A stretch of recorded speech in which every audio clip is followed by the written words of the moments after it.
house in the country which I rented for the summer. As an author, I write tales of mystery and murder.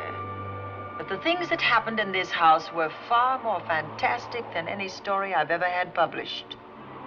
I brought a staff of servants from my city apartment, and my maid Lizzie Allen, who had been with me nearly 20 years. Lizzie? Yes, Miss Cornelia. Is the car ready? It's at the door. Look, Miss Cornelia, them servants you brought from the apartment are talking about walking out on us. Really? Well, I know they don't like it here, but I didn't think it was that bad. Well, they've been hearing things about the killer that the police call the Bat and the murders that he committed here this past winter. Now people are saying that he's back again. Well, how can they be sure of that? Has he committed another crime? No, not yet, but that ain't saying that he won't. Here's something else. You've heard about the bats they have here. Animal bats, the kind that fly. Yes, yes. Look what it says in this magazine. This is a report from the State Health Department, and it says some of them bats is rabid. Well... And that ain't all. Now there's a rumor going around that it was the bat himself, the killer, I mean, that released the rabid bats in this neighborhood. Oh, that's ridiculous. Well, the housekeeper, the cook, the butler, and the upstairs maid don't think so. Well, I can't help what they think. If hysterical nonsense like that can scare them out of their good jobs, it's their loss, not mine. Come on, Lizzie, I've got to get to the bank.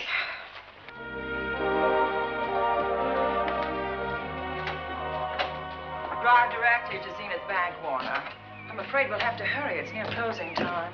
I'll get you there, Miss Van Gorder.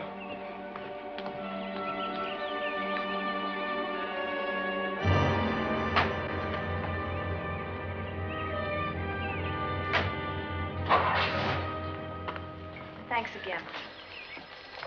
Miss Van Gorder. How do you do, Mr. Barry? How are you? I'm very well, thank you. You remember Lizzie Allen? Of course. Hello, Miss How Allen. do you do? So you're spending the summer with us again? Yes, yes. I've leased the Oaks, the home of your bank president, John Fleming. I heard you had. I was surprised. Why? Is there something the matter with it? No. I was surprised because Mr. Fleming said he would never rent it. Oh? Well, I rented it from his nephew, Mark Fleming, who has the real estate office here. He said his uncle would be gone the entire summer. Well, that's right. Mr. Fleming's in the North Woods now with his physician, Dr. Wells. Oh, pardon me. Dale, I want you to meet my wife. We were married at Christmas time. That must have been nice. Believe me, it was. Oh, here she is. Oh, dear. My How wife, do you Miss do? Van Gorder, Miss Allen. How do you do, Mrs. How do you Bailey? do? Cornelia Van Gorder. Yes. Oh, well, I've read every murder mystery you've ever written. I just adored that weird one, The Private Morgue of Dr. X, even though it gave me the shivers. Only the shivers? Scared hell out of me. Oh. Well, I really mean that Miss Corney killed them off in that one. When you refer to my books, please don't call me Miss Corney. Pardon me, Mr. Bailey. Mr. Hines is here to see you. Oh, yes. Excuse me, please. Don't be strangers now. No, Oh, no, I we should won't. say not. Oh, so you're a bride. Well, not quite. Not since Christmas. No, I'm sure I've seen you. Well, I used to be my husband's secretary here in the bank. Of course I remember. May I welcome our most distinguished visitor back to Zenith? Oh, that's very charming, but, Lieutenant Anderson. Lieutenant Anderson, of course. Chief of Detectives of the Zenith Police Department. This is Miss Allen. Miss Allen. How do you do? Lieutenant Anderson is one of our favorite citizens. He's on the bank's board of directors. Not bad for a policeman. You must have made a good thing of it. Well, I saved my money, if that's what you mean. It's near closing time, and I've got some business in the safe deposit vault. Please come and see me, Mrs. Bailey. Oh, I'd love to. And you, Lieutenant. Thank you. Goodbye. Goodbye. Nice to meet you. My, what a charming woman. She moved into the Oaks just the other day. That house is a proper setting for a writer of mysteries. Oh, it certainly is. Vic, what's the matter? Come in here, both of you.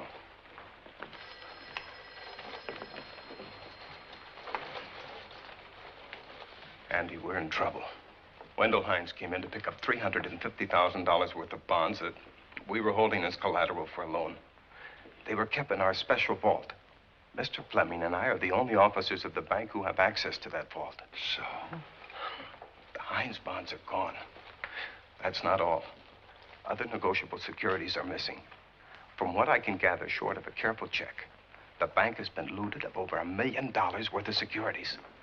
You'll have to notify Fleming. I wish I could talk to him. Unfortunately, he and Dr. Wells are deep in the woods. They can't be reached by phone.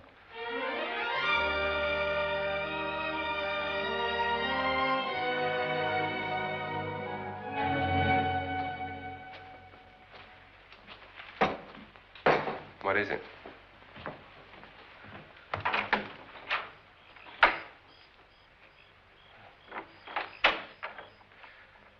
I thought I heard someone on the path coming from the lake. Had an idea it might be that guide of ours. Oh, Sam won't show up until morning. It's a 20-mile canoe trip from here to civilization.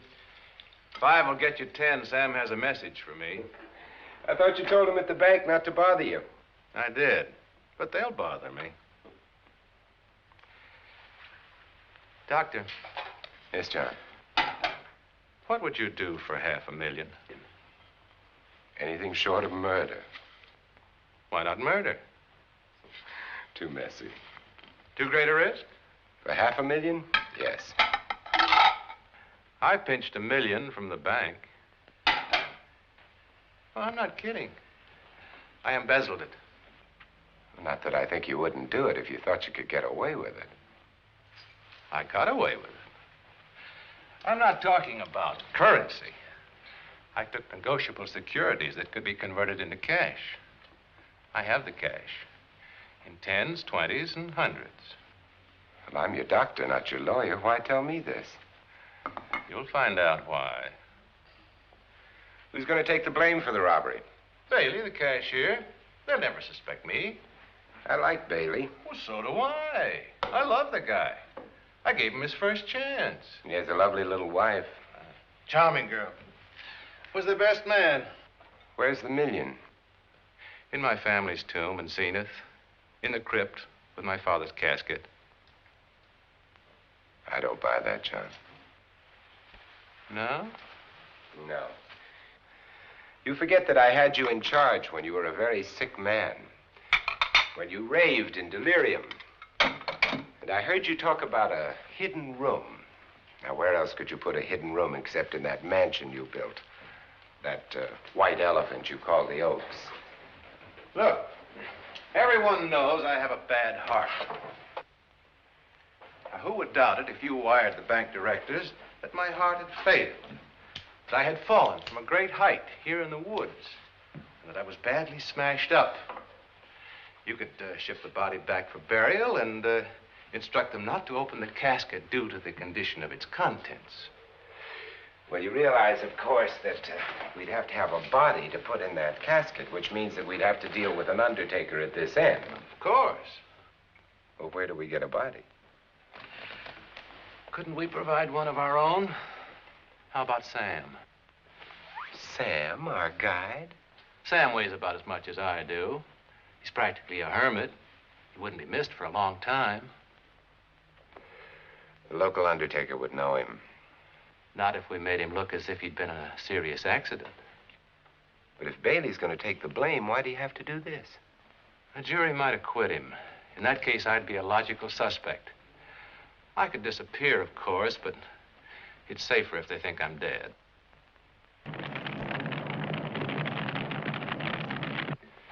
What if I don't go for this deal? In that case, it would be too bad. You mean you'd kill me? What else could I do? Now that I've told you about the $1 million, I'd say you were shot in a hunting accident. Now, look, Doctor, if you can find another body instead of Sam's, it's all right with me. There's $500,000 in it for you.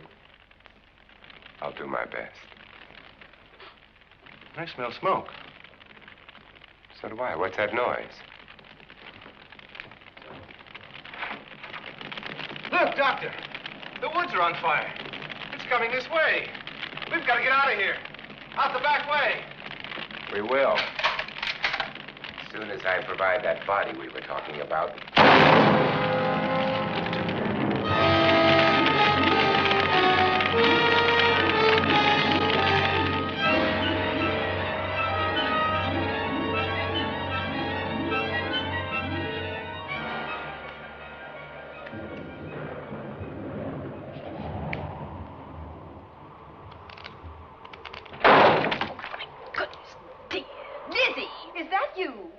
Miss Cornelia. There's a storm coming up, and it's gonna be a snorter. The wind nearly blew the door off its hinges. Well, that noise blew my game higher than a kite. I think I've lost some of the cars. Oh, I'll get them for you. Oh, I see you found the paper. Drat that paper boy, scooting by on his bicycle, just chucked it into a clump of bushes and let it go at that. For land's sake, Mr. Vic Bailey's been arrested. Oh? I think. Victor Bailey, vice president and cashier of the Zenith Bank, was arraigned before United States Commissioner Alvin Fielding, charged with the embezzlement of over $1 million. I can't believe Vic Bailey had anything to do with that robbery. Oh, well, I see our landlord is home again. Landlord? Mr. Fleming. Dr. Malcolm Wells is back in town with the body of John Fleming, president of the Zenith Bank, who was killed in a forest fire. Mr. Fleming will be laid to rest in his family's tomb on Friday. And I hope he stays there. Well, why shouldn't he? Well, this is his house. And ever since he died, some funny things have happened here. For instance? The housekeeper, the cook, and the butler said that they heard strange noises at night. And the upstairs maid swore that she met a man without a face coming up the back stairs. Oh, so that's why they quit and left me to run this place without a staff. They didn't tell you, Miss Corney, but the truth is they was scared to stay. But you're still here, Lizzie. Haven't you seen anything? No. No, and even if I had, I ain't afraid of ghosts. They're afraid of me. Honest, Miss Corney, a spiritualist told me once that ghosts was allergic to me. But this Bat feller they keep talking about in the paper, I guess he'd be different. No, I don't think you'd have the same effect on him. Oh, dear. What are they trying to do? Drive people away from this part of the country? Why, what does it say about the bat? Specialty seems to be killing women. My goodness, 2 of them in one night. All his victims died the same way, like their throats had been ripped open with steel claws. That's a charming little caper. I'll have to try it sometime. In a book.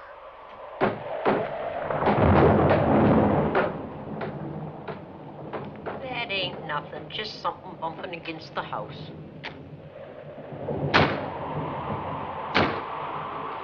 That's just the wind banging a door. Pay no attention to it.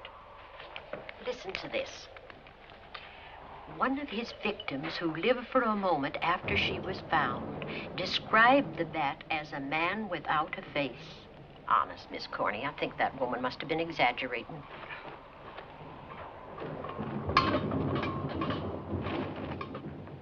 That's just that heavy tapestry at the top of the stairs. I know. I've heard it before on a windy night.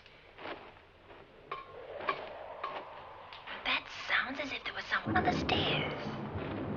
I know there isn't. At least there shouldn't be. There ain't. Them's just the noises you hear in any old house on a windy night. It says here that the bat never leaves no fingerprints. That's understandable. Having no face, he probably has no fingers either. Lizzie!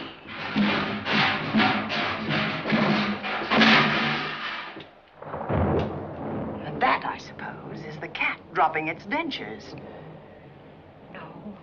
No, I don't think so. But I think it's something should be looked into.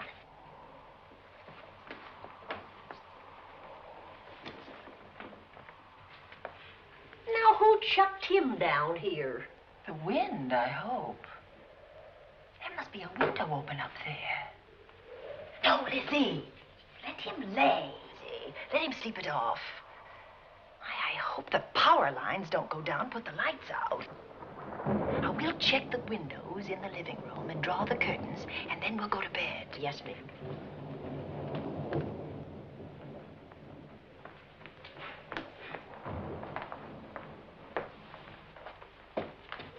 I won't be a minute.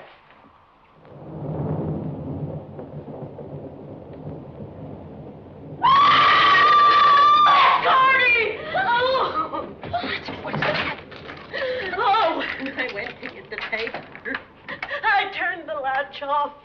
I forgot to turn it on again. He's out there. He was coming in. He might have got you. Oh, but he didn't, and he's still out there, thanks to you. Now, you hurry now, and we'll call the police. No, I won't leave you, Miss Coney. Are you okay?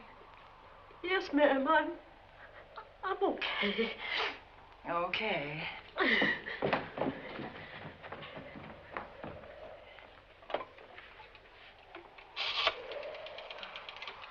Operator? Give me the police department, please.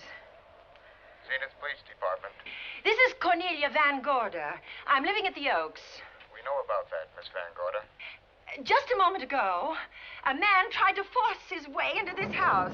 You're not alone there, are you? What about your servants? Well, I have none except my chauffeur, and he's away. He won't be back until the morning. Now, there's only 2 of us here tonight, and we're going to lock ourselves in my room. Now, if any of your men see anything, will you have them call me? I'll send officers over there right away. Oh, thank you very much. Come on, Lizzie. We're going to sleep in my room.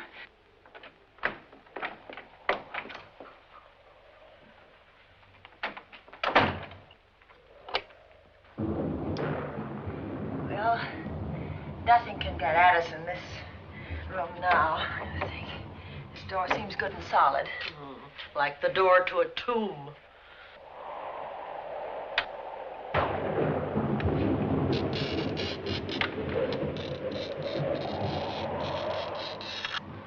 I think that couch will be comfortable. There's some extra bedding, you know. Yes, closet. ma'am. Let's see now.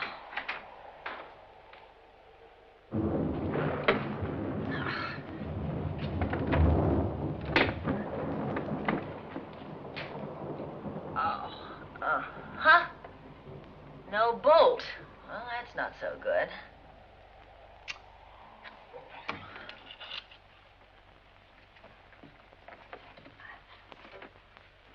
What's that for? That, my good woman, is a booby trap.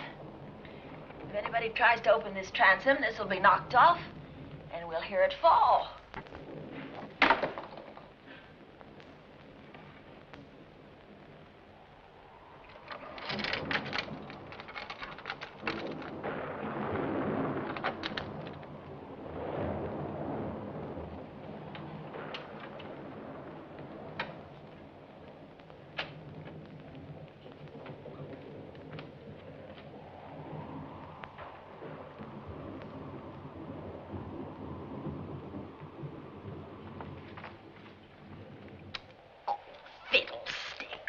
I forgot my night things, my robe, my gown, and my slippers. I'll go get them now. Now, wait a minute, Lizzie. I'll go with you. Now, don't you bother, Miss Cornelia. My room's just down the hall. Lizzie, I told you to wait. It's all right. I'll only be a second. Get in here. Get in here.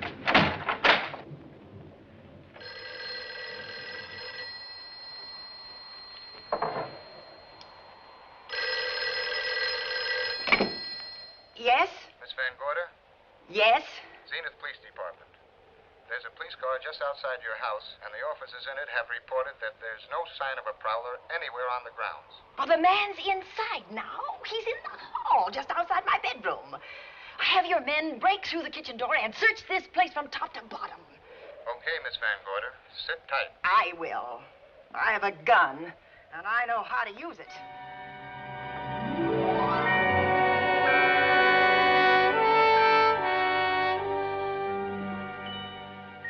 Oh, relax.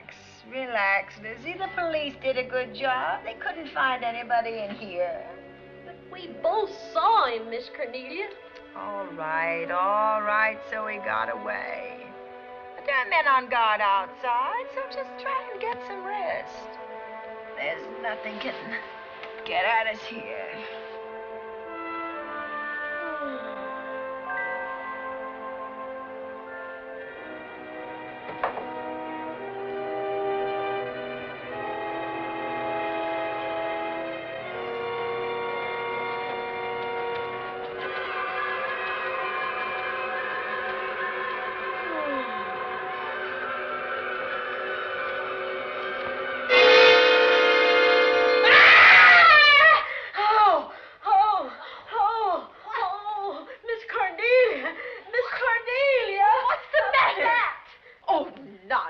You've had a nightmare. Maybe I did. But there was a bat and it bit me. What? And it flew in that closet. Oh, good gracious, Lizzie, you're right.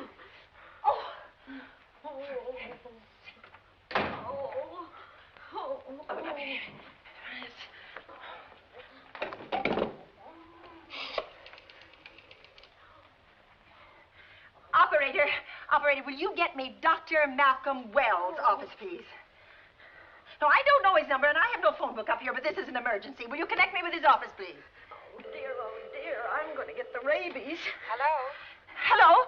Dr. Wells' office? This is a call service. Dr. Wells is out at the moment, but if you'll give me your name and number, I'll try to locate him. Well, this is Miss Van Gorder of the Oaks. My maid has just been bitten by a bat that may be rabid, and she must have treatment as soon as possible. And I was told that Dr. Wells was the nearest physician. I'll try to find him for you, and if I can't, I'll send you another doctor. Oh, well, thank you very much. Oh, he's out on a case. Oh. Oh, I hope it's not a delivery. A baby, I mean. They can be terribly complicated. It never bothered me none. Oh, Lizzie, you never had a baby. Of course I didn't. That's why they never bothered me. Oh, does it hurt, huh? Little.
Dr. Wells? Are you there, Dr. Wells?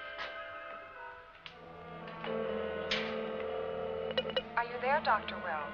This is the operator. Your call service is on the wire. It's an emergency. This is Dr. Wells. This is your call service, Doctor. Oh, hello. I was just doing an experiment. I left the receiver off. That's what I thought, but I kept trying. Miss Van Gorder at the Oaks called and said that her maid had been bitten by a bat, and she's afraid it might be rabid. What? Oh, all right. Tell her I'll be right over there.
Who's there? Dr. Wells. Come in. Good evening. Oh, I'm so glad they found you, Doctor. Well, I reached my office shortly after you called. How is your maid? Is she in any pain? No, she doesn't seem to be. Did the bat get away? No, I believe it's still in my bedroom. Oh, good. I'll want to examine it. There you go, Miss Allen. Now you feel better? Doctor, have I got the rabies? Well, I can tell you better after I've examined the bat's brain under a microscope. That thing's got a brain? Oh, you'd be surprised. Well, where is it? I think the little darling is in that closet. Oh. You know, it's a pity you leased this house, Miss Van Gorder. Why a pity? Well, my dear lady, I don't want to alarm you, but... Oh, well, after tonight, nothing can alarm me. Yes, I understand. It must have been terrifying. So many unexplainable things have happened here. There's something about the place. Your servants must have sensed it when they walked out on you. An apprehension of disaster. Well, let's see. Aha! Yes. There he is. All right, now. Take it easy. Nobody's going to hurt you. Quiet now. Quiet.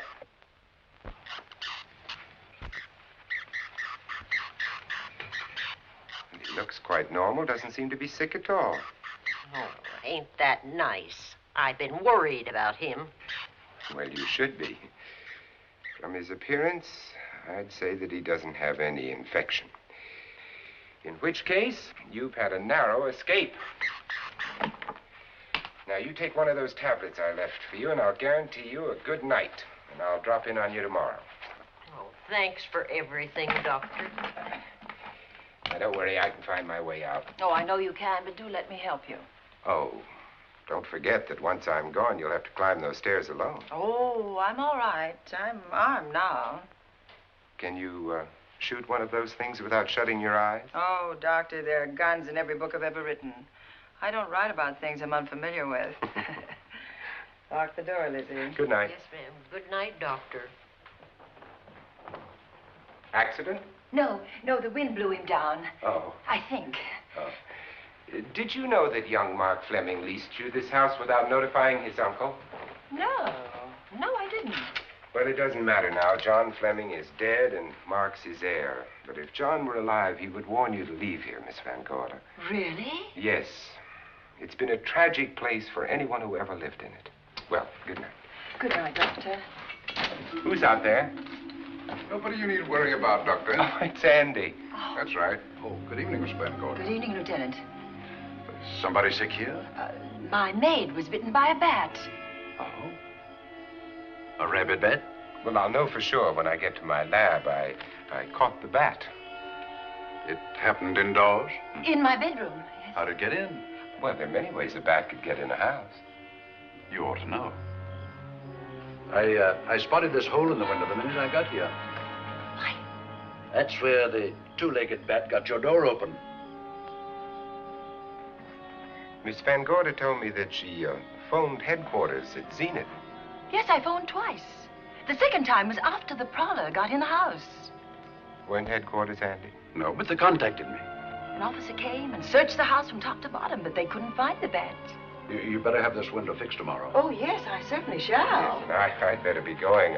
I'm due in surgery at 8 o'clock in the morning. Good night. Good night, Doctor. There will be a man patrolling the grounds all night, Miss Van Oh, Gorder. thank you. And nobody inside, Andy? Why should there be? Well, how do you know but what the bat is hiding somewhere in the house?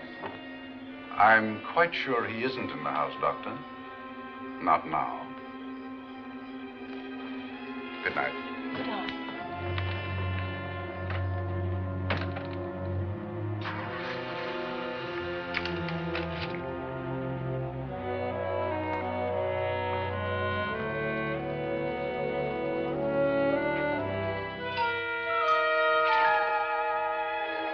Hi, Andy. Hello, Mark. Well, congratulations. Real estate business must be picking up. New office, new furniture. New deal. How do you like it? It looks expensive. Are you squandering your inheritance? Oh, I haven't got it yet. Well, the paper says John Fleming left his entire fortune to you. Funny thing about that entire fortune is that we can't find it. No kidding. Oh, all Uncle John had in his bank account was a couple of $100. And his safe deposit box was empty. If we don't find that missing million, mine will be empty, too. How come? Well, all my savings were invested in Zenith Bank stock. The examiners won't certify the bank is solvent until those stolen securities are found. So the stockholders have voted an assessment that'll wipe some of us out. It's a since those securities have been converted into cash. And if I can't find that cash, I'm sunk. Well, where are you going to look for it, Andy? Here in Zenith. Your uncle wouldn't take $1 million on a hunting trip, would he? You suspect Uncle John? Why, Andy, he founded the Zenith Bank. That'd be like robbing the family tomb. You think he wouldn't? Well, besides, Vic Bailey's fingerprints are all over the vault. Now, they didn't find any of Uncle John's fingerprints. Because he wiped them off. Can the defense prove that? They'll try to. Judy Hollander, Bailey's secretary, is a defense witness. And they believe her testimony will have a powerful effect on the jury. Oh, well, she has a powerful effect on me. Judy's a doll. Here's the book you mentioned, Judy. It's your newest one. Yes, it's just been published. You can have that copy if you wish. Oh, it's a first edition and you've signed it. Yes, of course. Thank you so much. May I serve tea now, Miss Van Gorder? Yes, please do, Warner. Thank you. Well, I see you've engaged new servants. Yes, of course. Well, how did you persuade them to live in this house? Well, Jane Patterson, my new housekeeper, knows this house better than you do, Doctor. Oh? She worked for John Fleming. And Warner was my chauffeur. Chauffeur turned butler? It's incredible. He can play any part at a moment's notice. Did you get a plumber, Warner? No, we can't get a plumber for 3 days, madam. What about that leaking pipe? The basement will be flooded in 3 days. Well, the pipe is no longer leaking. You mean it's dried up of its own accord? No, not quite. I packed the elbow where the water was coming out. Packed the elbow? Oh, where did you learn how to do that? Well, into each life, a little rain must fall, and a careful man learns to keep himself dry. Now, is there anything else that you require, Miss Van Gorder? No, not at the moment, Warner. Thank you, madam. Now, there's a character. How long did you say that he worked for you as chauffeur? About 3 months. Well, I hope he doesn't have a police record. My dear Dale, it may interest you to know that the last night of his life, John Fleming told me that he loved your husband like a son. If Fleming were alive today, he would be fighting to prove Vic's innocence. Could Mr. Fleming prove his own innocence? Miss Van Gorder, can there be any doubt about it? There will be when Miss Hollander testifies at Vic's trial. Oh? You know something that we haven't heard yet, Judy? Something I saw with my own eyes. She's not permitted to say what it was. My dear girl, I wouldn't think of asking her. But let's assume for a moment that Fleming did steal the $1 million. Now, what would he do about it? Where is it? Hidden someplace where he could lay his hands on it without getting caught in the act. Now, if I was writing this, instead of living in the middle of it, I'd hide it right here in this spooky old house. Under a loose floorboard or up a chimney? If Mr. Fleming had the nerve to steal $1 million, he'd make his plans well in advance. I'd say he'd prepare a place to hide it. Possibly when this house was being built. Now, I rented this place from Mark Fleming, his nephew. I wonder if he'd have the floor plans. I'll ask him. Yes. Lizzie, will you bring Mrs. Bailey the phone? Oh, you ask him now. His number is Summit 7537. Oh, thank you, Lizzie. Summit 7537. Not bad, eh, Andy? That means new business. Now, you see, somebody wants to buy a house. Mark Fleming speaking. Oh, hello, Dale. Well, hang on a minute, honey, while I see if I have him. It's Dale Bailey, all excited. Miss Van Gorder wants to know if I have the floor plans of the Oaks. Now, what would she want with the floor plans? Well, she suggested to me that your uncle might have hidden the bank loot there. Are the plans here?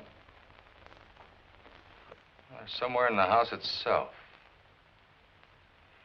Wait a minute, there is a place where Uncle Johnny might have kept those blueprints. What place? Well, I heard him talk about it a good many years ago. I can't be sure of the exact location. Anyway, I don't think the old boy had the guts to steal $1 million. But if I find those plans, I'll let you know, Andy. Hello, Dale. Look, honey, I haven't seen those plans since I was a kid, but I'll come over tonight and maybe we can find them. Thank you, Mark. We'll expect you. He seems to think they're here in the house somewhere. He's coming over tonight. Well, that's good. Dale and Judy are my house guests for the weekend. Would you like to have dinner with us tonight? Oh, no, thank you. I couldn't. I still have a few calls to make. You know, if Judy's testimony is going to clear Vic Bailey and implicate John Fleming, others may get the idea that there's buried treasure in this house. Don't even mention your testimony until you're actually on the stand. Oh, I won't. That's a smart girl, Judy, and a very lovely girl. Well, good afternoon, ladies. Goodbye, Doctor. Dr. Will. Come on, girls, let's go.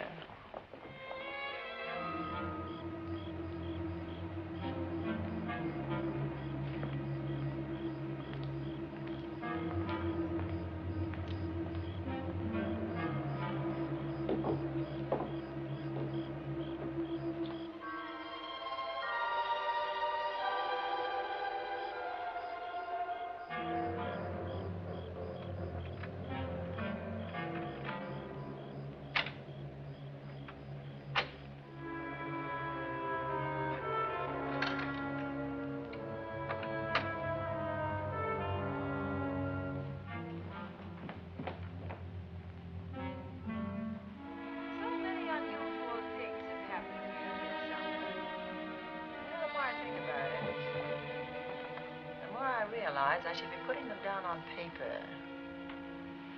Weren't you your husband's secretary, Dale? Yes, I was. Do you take shorthand? Mm-hmm. Well, my dear, if you'd like to have your mind occupied, I want you to work with me while I write the story of this fantastic criminal, the Bat.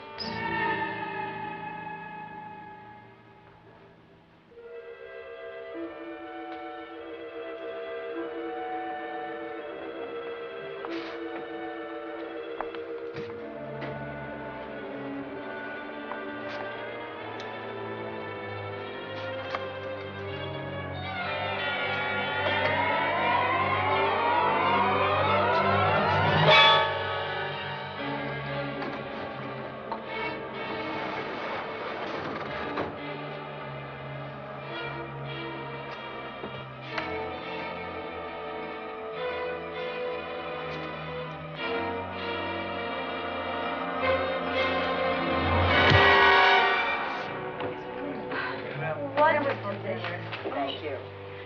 It's really nice. A good dinner, Lizzie. As usual. Wonderful. Oh, what a lovely piece of silver. It's an original, isn't it? Yes, they still use them in England for buffet breakfasts. Some hot water in the bottom.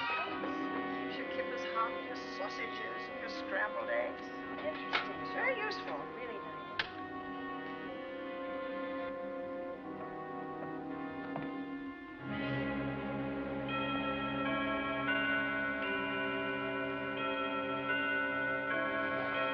Clock hasn't struck the hour in the last 10 years, if I'm to believe what Mark Fleming told me. Why is it angled away from the wall like that? I don't know. Somebody must have moved it. Lizzie, very likely when she was dusting. Wait a minute.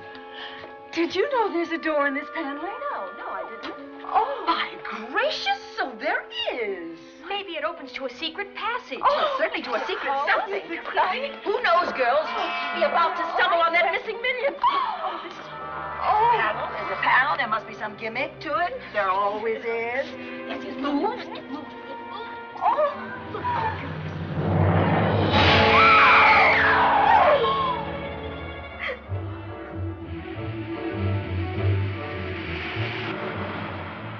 Calling car 11.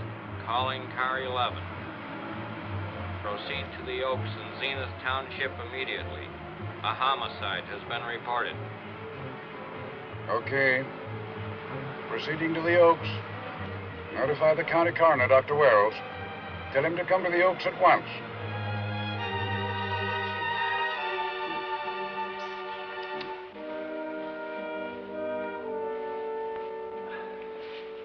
Horrible. As if his throat had been torn by some creature with fangs or claws. That's his sign. We found it on the others he killed. I'd hoped those reports that he was up to his old tricks again were pure imagination, but apparently they're based on fact. He's come back. Back to the scene of his kills. Yes, that's who I mean. That's who did this. The bat. Who found Mark? We all did. And it's Dale and Judy and I. Lizzie was in the dining room. This is my new housekeeper, Jane Patterson. You know, she worked for John Fleming. I know her. Where were you, Mrs. Patterson? In the kitchen, cleaning up. I cooked the dinner tonight. Did you know that the secret closet was here? No. It was behind the grandfather's clock. Well, it was I who found it, really. Noticed the clock had been moved and the door wasn't quite closed. I'll get it.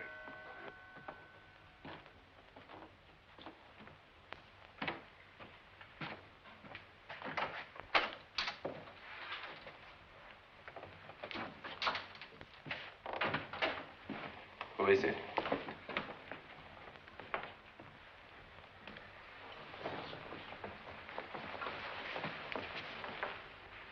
Mark Fleming. As coroner, you saw the same wounds on the others. How long's he been dead? Oh, I'd say about a half an hour. You believe it was the bat? That's a bat's trademark. Perhaps he's still in the house.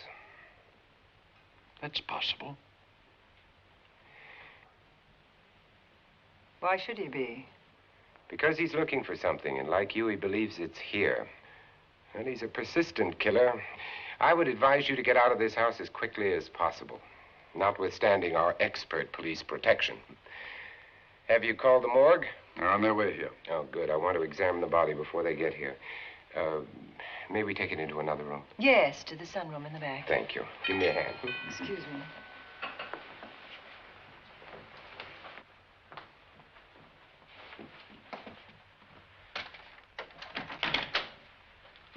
Oh, Warner, where have you been? Well, madam, has been an accident? There's been a murder. Mark Fleming, the young man from whom I leased this place, was killed here tonight. They know who did it? Well, they believe it was the bat. I'm sorry I had to use the front door, Miss Van Gorder, but I forgot my keys, and when I rang the bell at the kitchen door, there was no response. Oh, this is Warner, Lieutenant. He's my butler. He was my chauffeur. Why'd you promote him? But it's very difficult to find a butler. They don't like service in the country. Have you been a butler before? I've served in many capacities, sir, but this was my night off, and I forgot my keys. I heard that part. What time did you leave the house tonight? Oh, about 6:30. I had dinner at Wiley's Roadhouse. Can you prove where you spent the rest of the evening? I can try. Try hard. And don't leave the house. I'll get to you later. Very good, sir. I shall be in my room, Miss Van Gorder, if you need me. Yes, Warner. Surely you don't think he's... Warren and I've met before. I can't recall where or when, but I will.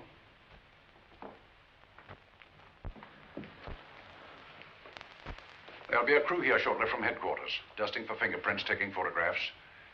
But in the meantime, Mrs. Patterson, you aren't leaving the house tonight, are you? No, Lieutenant. Don't. I'll talk to you in the morning. Good night. Good night, sir. Good night, Miss Van Gorder. Dale, I was with Mark Fleming this afternoon when you talked to him about the floor plans of this house. I heard him tell you he was coming here tonight. Dale called him at my request. She told me he was coming. Who else heard her tell you that? Judy, Lizzie. And that nice Dr. Wells. Dr. Wells. There are few killers who kill for the fun of it. The bat very likely is a mental case, and I'm convinced that his crimes are motivated by his mania for personal gain. There's $1 million at large, and he's going to keep on hunting for it until he lays his hands on it. Now, these young ladies are staying here tonight? Yes, they're my house guests. Well, when my crew arrives, we'll be busy for a while, so I'd suggest that we go to our rooms? That's a very good idea. Come on, girls. What about a police guard for this house tonight, Lieutenant? You've got one. I'm going to cover this place tonight from the attic to the basement. If the vet makes another call, I'll have a little surprise for him. Who is he? Have you any idea?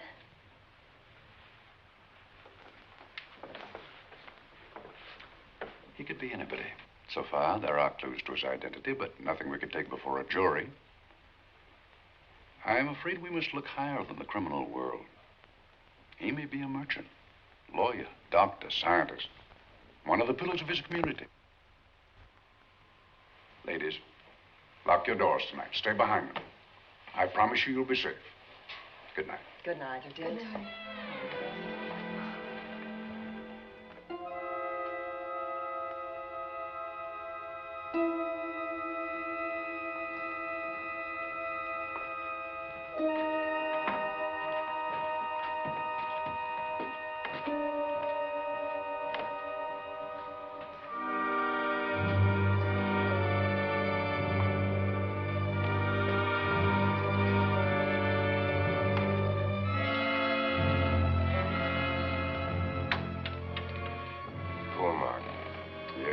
Pity. So young. Well, Doctor, do you agree it was the bat? In my report, I shall say the death was caused by the same technique used in the other killings. A paralyzing blow to the throat, followed by severe lacerations of the jugular, resulting in excessive hemorrhage. In a layman's language, he didn't know what hit him. Oh, he knew. But he didn't have time to think about it.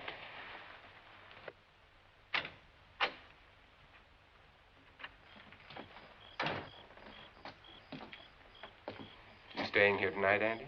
Well, until I check the doors and windows, but I'll be back bright and early in the morning. Neither snow, nor rain, nor heat, nor gloom of night stays these couriers from the swift completion of their appointed rounds. A lot of people are due for a shock when I close this case. Yes, I'm sure they are. Good night, Andy. Don't get hurt. Good night, Doctor.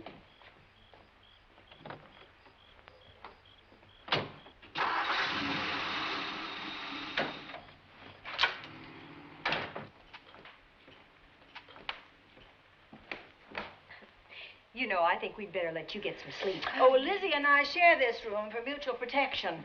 You know, one night, a storm blew the wires down, put the lights out, and I went out the next day and bought a half a dozen of these things. You better take one with you, Dale. Oh, thank you.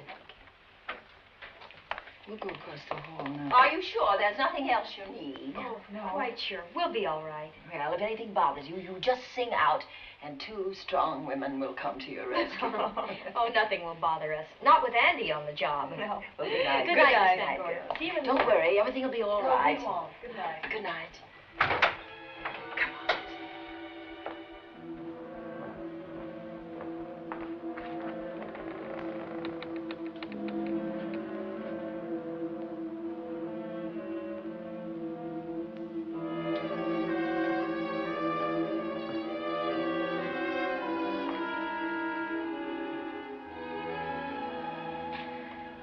I don't think I'll sleep tonight. Me neither. All I can see is poor Mark Fleming staring at us. I thought that when people died, their eyes closed, as in sleep. Don't think about it. I'll bet you're thinking about it. No, I was thinking of my poor husband sleeping in jail tonight. Oh, Judy, I love him so much.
What's that noise? Oh, I don't know. I kind of fell half asleep. For a moment, I thought it was something from a dream. It's somewhere in the house. Yes, on the floor above. Not directly over us. Probably a room overlooking the driveway.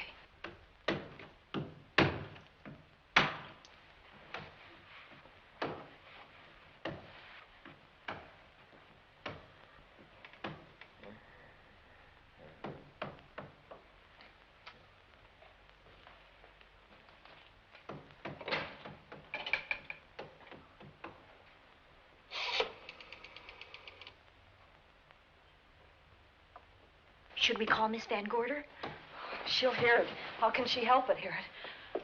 Oh, besides, we don't want her to think we're a couple of hysterical women. Well, I'm about to become one. dear. I've had it for one night. Dale, you're not going out in that hall. I want to know what's happening up there. But Lieutenant Anderson said if we stayed behind our locked doors, we'd be safe. Vic isn't safe locked up in that jail. Oh, but suppose that stolen money is in this house. Mark Fleming seemed to think it was. Maybe that's what somebody's looking for. Oh, for heaven's sake, don't you hear that awful noise up there? Now, Lizzie, you've just got to stay awake. The house phone and the outside phone wires have been cut, and we can't get help. Where's that policeman? Oh, I don't know. Something must have happened to him. Now, go on, get on your robe. Oh, Dale, please don't go up there. I've got to. Think what it could mean to Vic. Now, you stay here. Oh, no. If you go, I go.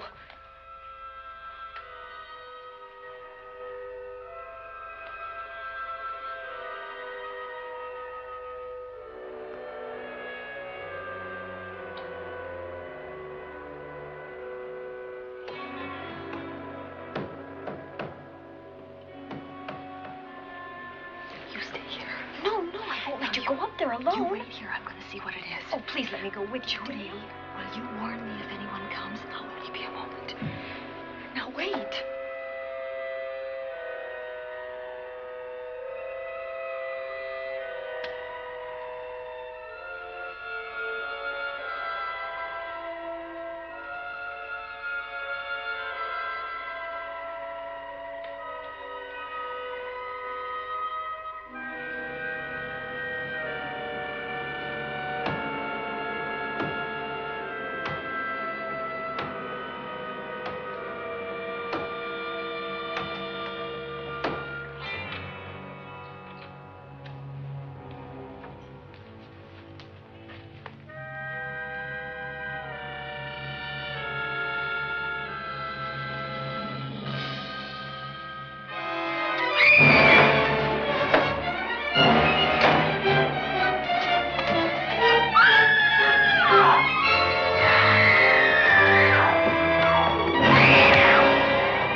Give her to me. I'll look after her.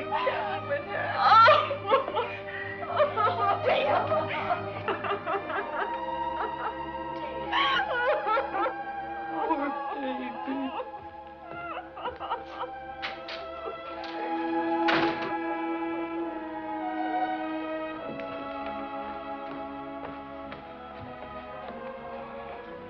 Judy.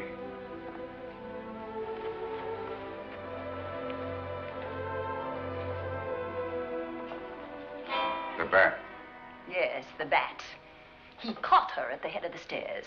We saw him rushing down the stairs as we came out of the room. I hurled that after him.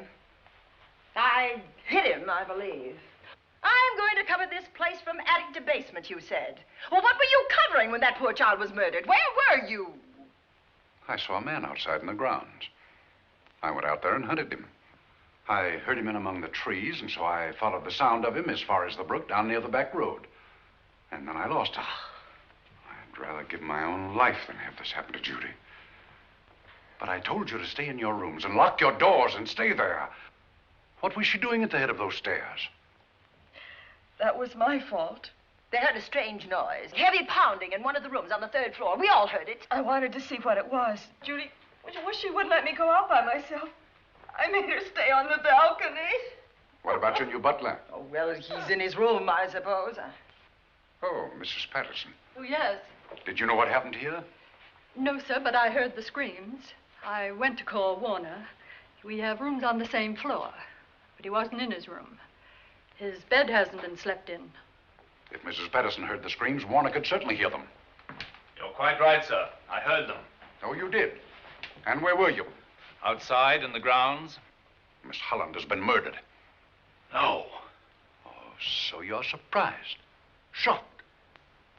Well, I've seen better performances. I remember you now. Your name's not Warner. I've got a circular in my office with your picture on it. The Chicago police not so long ago were hunting for you in connection with the robbery. You're right again, sir. And they found me and they tried me and I proved my innocence and I was acquitted. That could have been a lucky break. Where were you when this child was killed? I told you before, sir. Outside. What were you doing there? I was following you. I saw you leaving the house, and it seemed that you were hunting someone. I thought you might need some help. Oh, yes, sir. I followed your flashlight down through the trees. Then it disappeared. And then suddenly, as I was staring out into the darkness, I was struck by something on the back of the head. The next thing I knew, I was lying on the ground. I realized I'd been knocked out. I wish you had been knocked out. But then we'd have found you with your mask still on your face. You were hid here in this house with this poker as you were rushing down those stairs after that child was killed. Oh, no, sir. You can't pin this on me. I'm not the bat. I've never killed. I couldn't kill. I won't take the rap for this.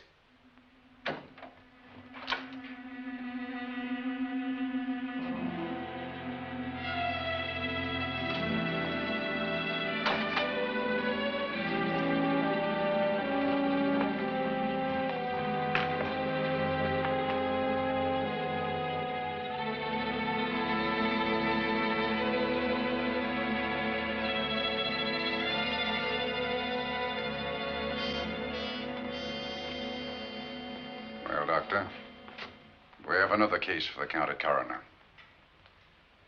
You see, the bat came back. Why did you come back, Doctor? Well, I had an accident about a mile down the road. The right rear wheel of my car came off and I plunged into the ditch. This was the nearest house, so I came here to call for help. I thought I'd find you around, Andy. Physician, heal thyself. You must have been hit by something on the back of your head. I told you I had an accident. So you did, Doctor. So you did. I could be wrong. But maybe I'm not. We shall see. All right, dear, let's start a new chapter. For days, the murders held the headlines. Lieutenant Anderson grilled us and ransacked the house from top to bottom. Warner was not placed under arrest, but his every move was watched. At night, except for a detective on guard in the house, the police and the reporters left us alone. And on one of those nights, without telling Lizzie or anyone else, I pursued a secret investigation of my own.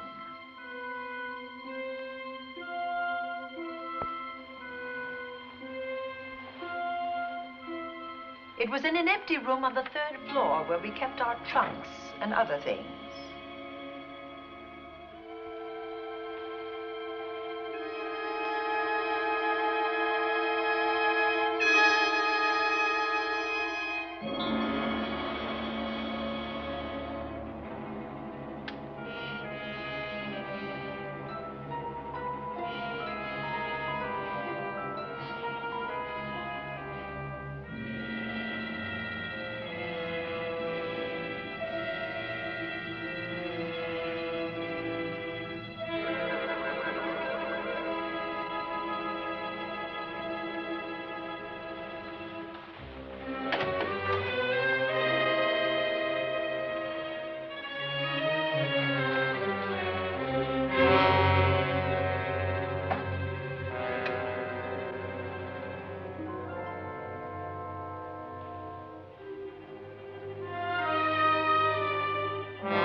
Put him up, man.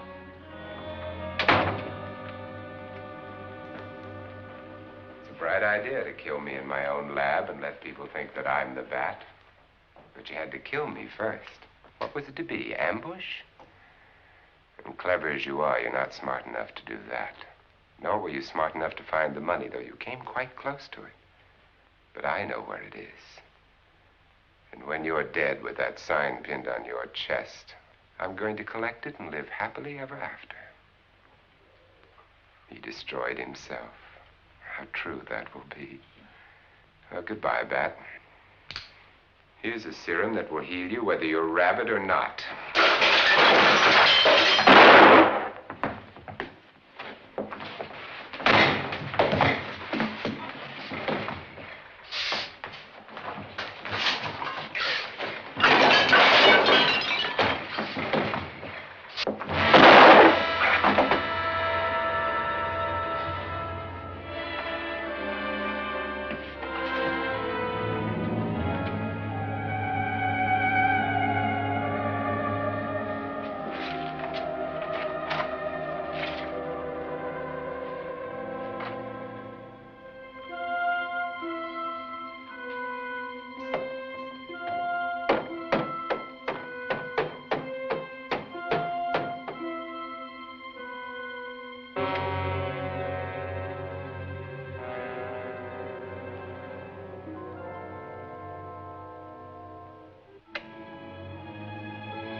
Wrong. Something's wrong.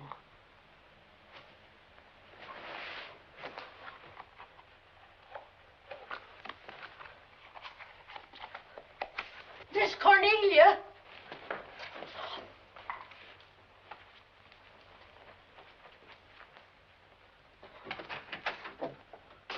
Miss Cornelia.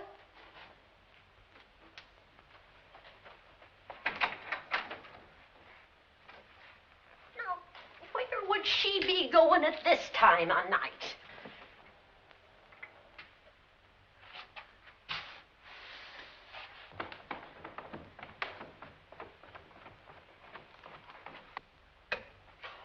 Well, land's sake.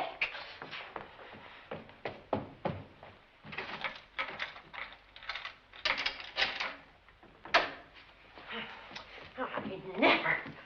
Oh. Mr. Davenport. Mr. Davenport.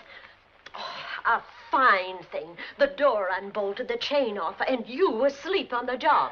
Wait till Lieutenant Anderson hears about this.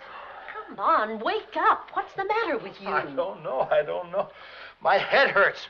My whole body's numb. Here, take a sip of this. Try to snap out of it. I'll be back in a minute.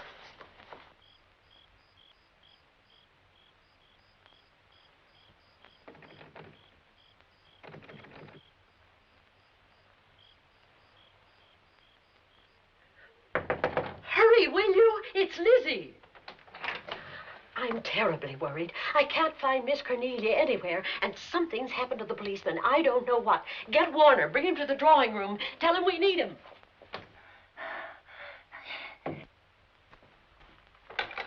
Are you all right now? Yeah, I'll be all right in a minute. I remember now. I took a drink of wine from that decanter there. Miss Van Gorder told me to help myself. She wouldn't put nothing in it? Well, somebody did. Somebody who knew I was on duty here. Then it was somebody that got Miss Van Gorder. I can't find her anywhere. Upstairs, downstairs, or in the basement. I told the housekeeper to get Warner. Lieutenant Anderson will want to know about this. Hello.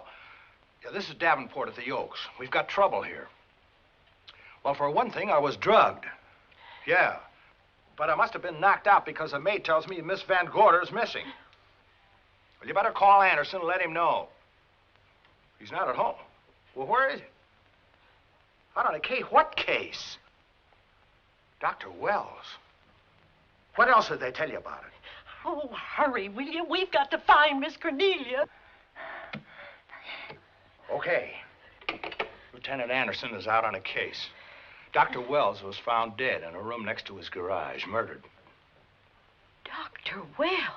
There's something queer about the killing of Wells, but headquarters won't talk about it. Lizzie, Warner isn't in his room.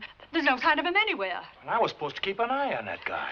Where's Miss Cornelia? That's what I want to know. Wait a minute. Didn't you say that the chain and the bolt were off of the front door? I certainly did. Well, maybe Miss Van Gorder went outside. Oh, she never would. We better look. I can't breathe. There's no air.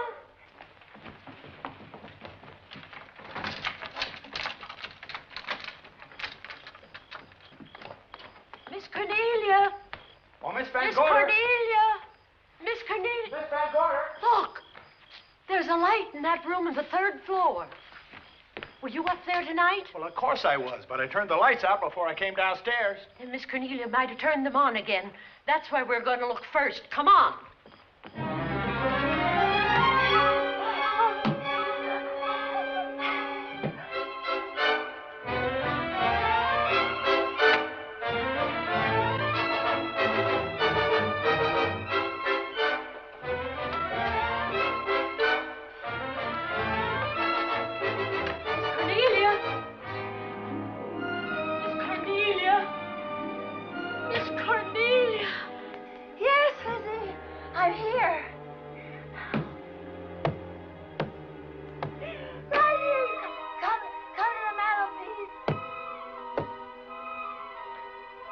Here we are, Miss Van Gorder. What do we do now?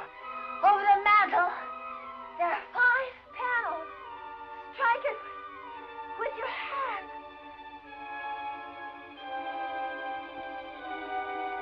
Which panel did you say, Miss Van Gorder? Oh, I can't. I just can't. Miss Van Gorder, which panel? We couldn't hear you. She said strike it. What difference does it make which panel? Strike them all. Look.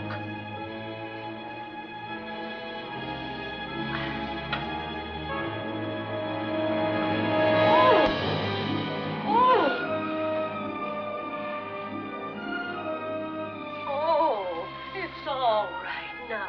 It's all right, dear. Lizzie's here.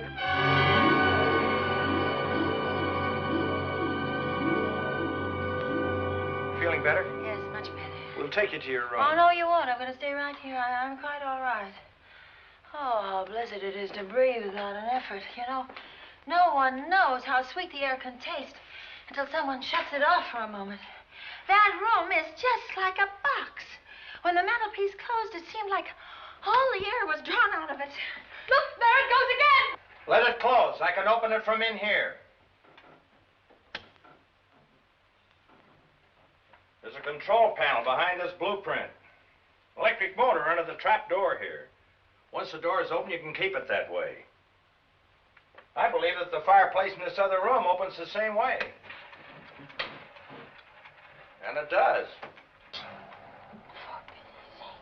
I tried to find this, but I couldn't find it. Yeah, it's back at this blueprint here. Well, it's quite a setup. Too bad we can't open that safe in the same way. Take an expert to crack this box or a shot of nitro. Well, maybe that's what the bat had in mind. Could be. Seems he's on the prowl tonight. Miss Van Gorder, Warner has disappeared. And Dr. Wells has been murdered. Dr. Wells? Lieutenant Anderson's on that case right now. Well, does he know what happened here tonight? They got word to him. He'll be here any minute.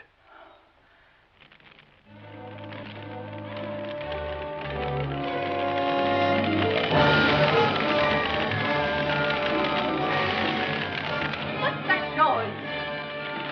Miss Van Gorder, the garage is on fire. Scott, look at that. Lizzie, put that light out in the other room. Now, where are you going? to report the fire. Well, you just stay right here. But Miss Van, go to the garage. Well, let it burn. You watch the stair. Can't you see that fire was set to get us out of the house? Out of the house? Were you talking about the... Yes, I'm talking about the bat. Now that the lights are out, he'll think his trick has worked, and we've gone. He'll be here any minute. Well, so will Lieutenant Anderson. I hope so, but the bat will be here first. And he'll kill again if we're in his way. We've got to be as clever as he is.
But you'll be safer downstairs. I'll take care of you. Well, the others can go, but I'm going to stay right here. All right, but get out of sight.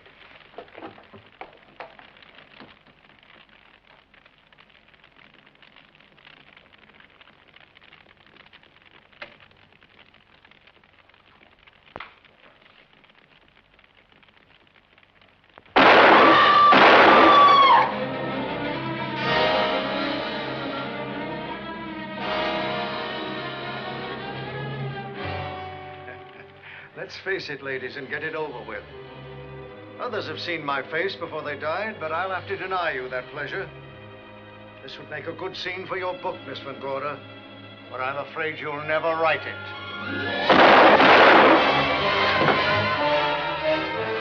That is Warner. I could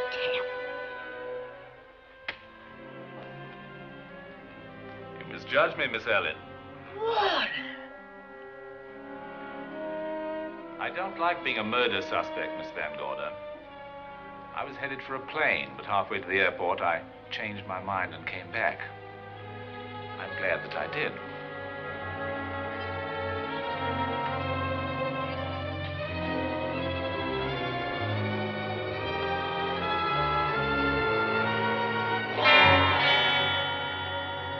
Why, it's Lieutenant Anderson.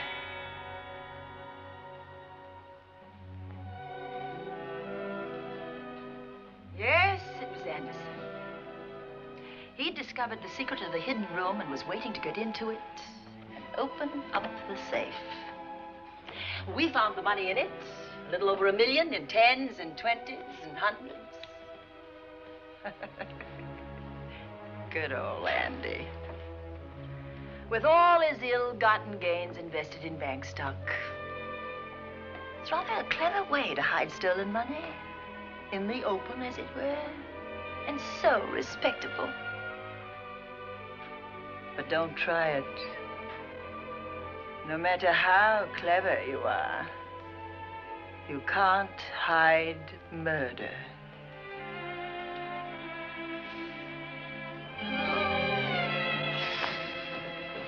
Well, that's it, Dale. That's the end.